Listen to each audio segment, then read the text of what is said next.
প্রিয় ছাত্রছাত্রীরা, আজকে আমি তোমাদেরকে এই ভিডিওর মাধ্যমে ক্লাস 9 এর ইতিহাসের যে সমস্ত প্রশ্নগুলো দেওয়া হয়েছে 13 নম্বর স্কুলের পেজ নম্বর 415, সেখানে বিভাগ ক, খ এবং গ এর মধ্যে যে সমস্ত প্রশ্নগুলো দেওয়া হয়েছে এই তিনটি বিভাগের সমস্ত প্রশ্নের উত্তর আমরা আলোচনা করবো আজকে এই ভিডিওর মাধ্যমে। তোমরা ভিডিওটা শুরু থেকে শেষ অবধি অবশ্যই দেখবে এবং চ্যানেলে যদি নতুন হয়ে থাকে অবশ্যই তোমরা চ্যানেলটাকে সাবস্ক্রাইব করে রাখবে পরবর্তী যে স্কুলগুলো আছে সেগুলোর প্রশ্ন উত্তর পাওয়ার জন্য, এবং এর আগের যে স্কুলগুলো ছিল সেগুলোর প্রশ্ন উত্তর আমরা আলোচনা করে দিয়েছি। তোমরা প্লেলিস্ট থেকে সেই প্রশ্ন উত্তরগুলো পেয়ে যাবে, সেখান থেকে দেখে নিও সেই প্রশ্ন উত্তরগুলো। আজকে আমরা আলোচনা করবো এই 13 নম্বর স্কুলের প্রশ্ন উত্তরগুলো, এবং এই প্রশ্ন উত্তরগুলোর যে পিডিএফ তোমরা আমাদের টেলিগ্রাম চ্যানেল থেকে পরবর্তীতে পেয়ে যাবে। ডেসক্রিপশনে আমাদের টেলিগ্রাম চ্যানেলের লিঙ্ক দিয়ে দেওয়া হয়েছে, সেখানে যুক্ত হয়ে যাবে, তাহলে সেখান থেকে তোমরা পিডিএফগুলো পরবর্তীতে পেয়ে যাবে।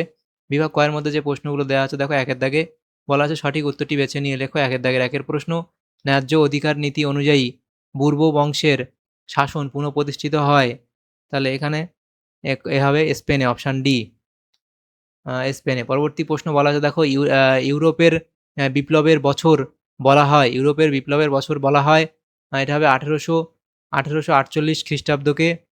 এর পরবর্তী প্রশ্ন 3-এর দাগে বলা আছে ক্রিমিয়ার যুদ্ধের সমাপ্তি ঘটে, ক্রিমিয়ার যুদ্ধের সমাপ্তি ঘটে প্যারিসের সন্ধির দ্বারা, প্যারিসের সন্ধির দ্বারা। এর পরবর্তী প্রশ্ন বলা আছে দেখো, 4-এর দাগের প্রশ্ন, নৈরাজ্যবাদের জনক হলেন, নৈরাজ্যবাদের জনক হলেন অপশান সি অর্থাৎ প্রুধো। এর পরবর্তী প্রশ্ন, প্রথম অহিফেনের যুদ্ধে চীনের প্রতিপক্ষ ছিল, তাহলে এখানে কোনটা হবে? এটা হবে ইংল্যান্ড, অপশান ডি হবে সঠিক উত্তর, ইংল্যান্ড। এর পরবর্তী প্রশ্ন, স্পিনিং জেনি আবিষ্কার করেন, তাহলে স্পিনিং জেনি কে আবিষ্কার করেন? সেটা হবে জেমস হারগ্রিভস। এর পরবর্তী প্রশ্ন বলা আছে, তাহলে অপশান বি হলো এর পরবর্তী প্রশ্ন। 7-এর দাগের প্রশ্নতে বলা আছে দেখো, যে রাশিয়ায় প্রথম জার উপাধি গ্রহণ করেন চতুর্থ আইভান। এর পরবর্তী প্রশ্ন বলা আছে দেখো, 8-এর দাগের প্রশ্ন বলা আছে স্পেনের গৃহযুদ্ধকে ক্ষুদ্র বিশ্বযুদ্ধ বলে অভিহিত করেছেন। এই প্রশ্নটা তোমরা কমেন্ট বক্সে, এই প্রশ্ন উত্তরটা কমেন্ট বক্সে কমেন্ট করবে তোমাদের জানা থাকলে, বা তোমাদের ক্লাস শেয়ার থেকে জেনে নেবে। পরবর্তী প্রশ্ন থাকবে বিভাগ খ, 2-এর দাগে বলা আছে নিচের প্রশ্নগুলি উত্তর দাও।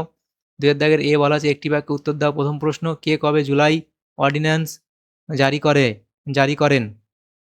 তাহলে এটা হবে যে এটা কে, প্রথমে লিখবে যে ফ্রান্সের বুর্বো বংশের রাজা দশম চার্লস। এরপরে দেখো বলা আছে কবে, তাহলে সেটা কবে লিখবে? সেটা হবে 1830 খ্রিস্টাব্দে, 1830 খ্রিস্টাব্দের 1830 খ্রিস্টাব্দের 26শে জুলাই। এর পরবর্তী প্রশ্ন দেখো বলা আছে 2-এর দাগের, জেমস জেমস ভো কি, জেমস ভো কি? লিখবে রাশিয়ার জার দ্বিতীয় আলেকজান্ডার কর্তৃক 1864 খ্রিস্টাব্দে গঠিত আঞ্চলিক বা স্থানীয় স্বায়ত্তশাসনমূলক পরিষদকে জেমস্টভো বলা হয়। তাহলে কি লিখবে? রাশিয়ার জার দ্বিতীয় আলেকজান্ডার কর্তৃক 1864 খ্রিস্টাব্দে গঠিত আঞ্চলিক বা স্থানীয় স্বায়ত্তশাসনমূলক পরিষদকে জেমস্টভো বলা হয়। 3-এর দাগের প্রশ্ন বলা আছে দেখো, lectures on the industrial revolution in England বইটি কে লিখেছিলেন? এটা তাহলে লিখবে Arnold Toynbee, Arnold Arnold Toynbee. এর পরবর্তী প্রশ্ন, বিয়ের দাগে সত্য বা মিথ্যা নির্ণয় করো। প্রথম প্রশ্ন, সমাজতন্ত্রের বৈজ্ঞানিক রূপ দেন রবার্ট আওয়েন, এটা এখানে ঠিক না ভুল বলা হয়েছে?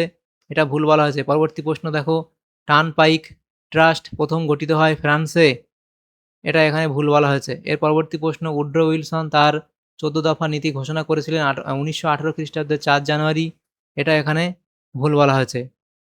তাহলে এখানে তিনটেই ভুল বলা হয়েছে। এর পরবর্তী প্রশ্ন, সি এর দাগে বলা হয়েছে নিম্নলিখিত বিবৃতিগুলি সঠিক ব্যাখ্যা নির্বাচন করো। প্রথম বিবৃতি বলা হয়েছে রাশিয়া বলকান অঞ্চলে সম্প্রসারণ নীতি গ্রহণ করে, এখানে ব্যাখ্যা 3 সঠিক হবে, যে রাশিয়ার উদ্দেশ্য ছিল বরফমুক্ত সমুদ্র উপকূল পর্যন্ত সাম্রাজ্যের বিস্তার ঘটানো।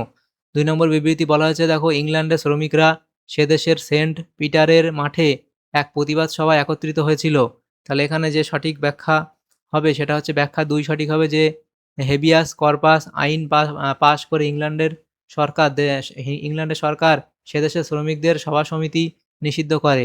এর পরবর্তী প্রশ্নগুলো দেখো বলা আছে বিভাগ গ এর মধ্যে যে প্রশ্নগুলো আছে দেখো, নিম্নলিখিত প্রশ্নগুলি 2-3টি বাক্যে উত্তর দাও। প্রথম প্রশ্ন, 3-এর দাগের 1, কার্বনারি কি এবং এরূপ নামের কারণ কি? দ্বিতীয় প্রশ্ন, কাকে কেন মুক্তিদাতা জার বলা হয়? তার পরবর্তী প্রশ্ন, রক্তাক্ত মে সপ্তাহ কি? এর পরবর্তী প্রশ্ন বলা হয়েছে দেখো, ফ্যাক্টরি প্রথা কেন গড়ে উঠেছিল? এ অবধি থেকে পরবর্তী প্রশ্ন কেরেনস্কি সরকারের পতনের কারণ কী? তার পরবর্তী প্রশ্ন ফ্যাসিবাদ কী? এ অবধি লিখে দেবে, তাহলে এই প্রশ্নের উত্তর হয়ে যাবে। তাহলে দেখো এখানে যে সমস্ত প্রশ্নগুলো ছিল বিভাগ ক, খ এবং গ এর মধ্যে সেগুলো আমরা আলোচনা করলাম আজকে এই ভিডিওর মাধ্যমে। 13 নম্বর স্কুলের ক্লাস 9 এর ইতিহাস যে প্রশ্নগুলো ছিল সেকেন্ড সামেটিভের জন্য 2026 সালের রায় মার্টিন প্রশ্নবিচিত্রা সেগুলো আলোচনা করলাম বিভাগ ক, খ এবং গ এর প্রশ্নগুলো। তোমাদের একটা প্রশ্ন বাদ দিয়ে তোমাদের যদি সামান্যতম উপকার এসে থাকে ভিডিওটা অবশ্যই একটা লাইক করবে, বেশি, বেশি করে বন্ধুদের সাথে শেয়ার করবে। আর পরবর্তী যে স্কুলগুলো আছে সেগুলোর প্রশ্ন উত্তর পাওয়ার জন্য অবশ্যই তোমরা আমাদের চ্যানেলটাকে সাবস্ক্রাইব করে রাখবে।